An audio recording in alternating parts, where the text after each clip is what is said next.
हाय student, भावना जाधव क्लासेसमध्ये तुम्हा सर्वांचं स्वागत. चॅनलवर नवीन असाल तर चॅनलला सबस्क्राईब करा, व्हिडिओला लाईक करा, तुमच्या मित्रमैत्रिणींना व्हिडिओ शेअर करा आणि खरंच तुमच्यासाठी यूजफुल व्हिडिओ बनत असतील तर तुम्ही मला एक कमेंट करून कळवू शकतात, जेणेकरून मला आणखीन व्हिडिओ बनवण्यासाठी म्हणजे चांगला उत्साह येईल.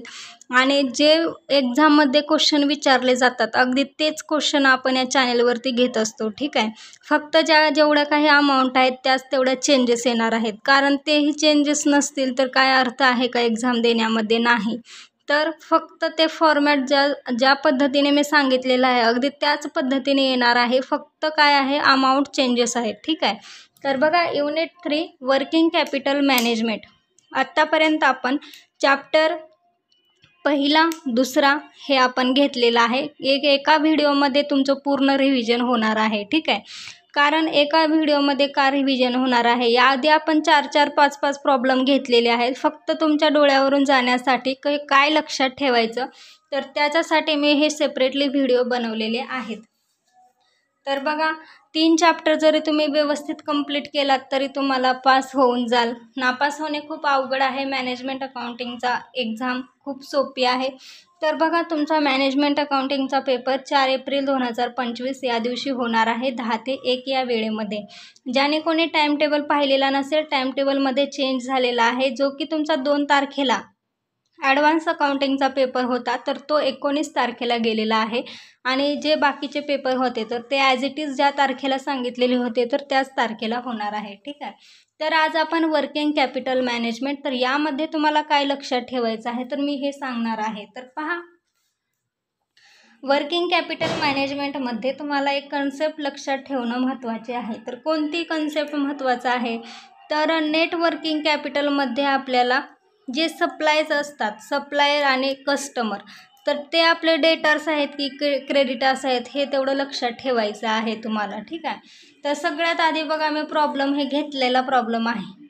जो प्रॉब्लेम घेतलेला नाही तर तो मी तुम्हाला समजून सांगणार आहे. आणि सगळ्यात महत्त्वाचं, जर तुमचं पॉईंटमध्ये आन्सर येत असेल हे आता 75,000 डिवायडेड बाय 52 किती येईल तर सांगा बरं. एका विद्यार्थ्याला अडचण होती की हे उत्तर ना 14,423.07 असं येतं. ठीक आहे, तर हे जे आपण लिहित असतो तर पर वीक हे आपले आता आठवडे हे आपले पॉईंटमध्ये सांगता येतील का? नाही. तर त्यामुळे आपल्याला राऊंड फिगर करून घ्यायचं आहे. परंतु राऊंड फिगर करत असताना आपण काय करतो तर पहा, इथे 7,50,000 भागिले 52 केलं, उत्तर किती आलं? 14,423.0769. ठीक आहे, तर जेव्हा पॉईंटच्या पुढे 5पेक्षा मोठी किंवा 5पेक्षा लहान संख्या आली, आता इथे 5पेक्षा मोठी आहे का? 0 नाही. तर 5पेक्षा मोठी संख्या आली तर आपण इथे 3च्या ऐवजी इथे 4 घेतलं असतं. परंतु 5पेक्षा मोठी संख्या आहे का पॉईंटच्या पलीकडे? तर नाही. त्यामुळे आपण 14,423 एवढेच वीक घेणार आहोत. तर हे तुम्हाला लक्षात ठेवायचं आहे अशा प्रकारे. ठीक आहे, तर या प्रॉब्लेममध्ये पहा, मी तुम्हाला समजून सांगत आहे. वर्किंग कॅपिटल मॅनेजमेंटमध्ये आता ॲन्युअल सेल्स दिले जातील, सेलिंग प्राईस दिले जातील, या दोन्हीचे इंटू करा, तुम्हाला काय भेटेल? ॲन्युअल सेल्स भेटतील. ठीक आहे, तर सगळ्यात आधी कॅल्क्युलेशन सेल्स इन रुपीजचं करा, त्यानंतर सेल्स पर वीक, एका वीकमध्ये किती सेल झालेला आहे ते काढा, त्यानंतर कॉस्ट पर वीक काढण्यासाठी त्यामधनं लेस करा, 20% प्रॉफिट लेस केल्यानंतर आपल्याला ते भेटणार आहे. ती जी भेटलेली अमाऊंट आहे त्यानेच तुम्हाला पुढचं स्टेटमेंट हे तयार करायचं आहे. तर बघा, average credit period allowed to customer 6 week. आता इथे कस्टमर दिलेला आहे, हे कोण असणार आहेत? इथे तुम्हाला डायरेक्ट डेटास क्रेडिटास दिले जातील, परंतु काही सांगता येत नाही. काही एक्झाममध्ये तुम्हाला इथे सप्लायर किंवा कस्टमर असंच दिलं जाईल, किंवा इथे क्रेडिटास डेटासुद्धा दिले जातील. जेव्हा क्रेडिटास डेटास दिले जातील तेव्हाच तुम्हाला समजून येईल की डेटास हे तुम्हाला कुठे लिहायचे असतात. तर करंट असेटमध्ये काहीच अडचण नाही. ठीक आहे, परंतु जर तुम्हाला क्रेडिटास असं दिलेलं नसेल, कस्टमर आणि सप्लाईज असं दिलेलं असेल, तर तुम्हाला हे कस्टमर म्हणजेच कोण असणार आहेत की जे डेटर्स आहेत ते. आता आपला एक कस्टमर आहे, उदाहरणामध्ये समजा आपण त्याला ही पेन विकणार आहोत, तर ही पेन आपण त्या कस्टमरला विकत असताना आपण त्याला पेन सेल करतो, तर तो आपला डेटर्स झाला का क्रेडिटर्स? डेटर्स झाला. आणि जेव्हा आपण घेतो त्यांच्याकडून काही, तर ते आपले कोण आहेत? तर क्रेडिटर्स झाले ते. तर बघा, हे जे कस्टमर आहे तर हे आपले डेटर्स आहेत. तर डेटर्सला आपण पेन विकलेलं आहे, तर ह्या पेनमध्ये आपण काहीतरी प्रॉफिट ॲड करूनच पुढच्या व्यक्तीला विकणार आहोत, ठीक आहे. जर आपण हा प्रॉफिट आपण अगोदर लेस करून घेत असतो, आपल्याला कॉस्ट पर वीक काढताना आपण प्रॉफिट लेस करून घेत असतो, परंतु जेव्हा आपण डेटर्स हे लिहित असतो इथे स्टेटमेंटमध्ये, तर तेव्हा आपण प्रॉफिट हा ॲड करून घेणार आहोत, ठीक आहे. तर कस्टमर म्हणजेच आपले डेटाच असणार आहेत, सप्लाईज म्हणजेच आपले क्रेडिटर्स असणार आहेत. आणि ॲव्हरेज स्टॉक दिलेला असेल तर हा आपल्याला लगेच समजून येईल की स्टॉक होल्डिंग केलेला आहे, म्हणजेच हा क्लोजिंग स्टॉक आहे, म्हणजे मागच्या वर्षीचं ग्रॉस प्रॉफिट हे या वर्षीचं, मागच्या वर्षीचं ओपनिंग हे क्लोजिंग स्टॉक दिलेला आहे. तर पहा, अलाव 8% फॉर कॉन्टिंजन्सी. तर नेट वर्किंग कॅपिटलचे स्टेटमेंट तुम्हाला लक्षात घ्यायचं आहे. यामध्ये तुमची कॉस्ट पर वीक निघाली, त्यानंतर काय करायचं आहे? करंट असेटमध्ये काय येतं? तर क्लोजिंग स्टॉक आणि डेटर्स. येऊन जाऊन तुम्हाला फक्त एवढे 7च विचारले जातील, ठीक आहे. 7च विचारले जातील, एकही जास्त वाक्य तुम्हाला दिलं जाणार नाही. फक्त 7 दिले जातील, अमाऊंट दिले जातील, वीक दिले जातील. तुम्हाला कॉस्ट पर वीक काढायचं आहे, सेल्स पर वीक काढायचं आहे, ॲन्युअल सेल्स काढायचं आहे. कॉस्ट पर वीक जे येईल त्यानेच तुम्हाला स्टेटमेंट तयार करायचं आहे. तर बघा, करंट असेटमध्ये क्लोजिंग स्टॉक आपण घेतलं, 10 वीक करा.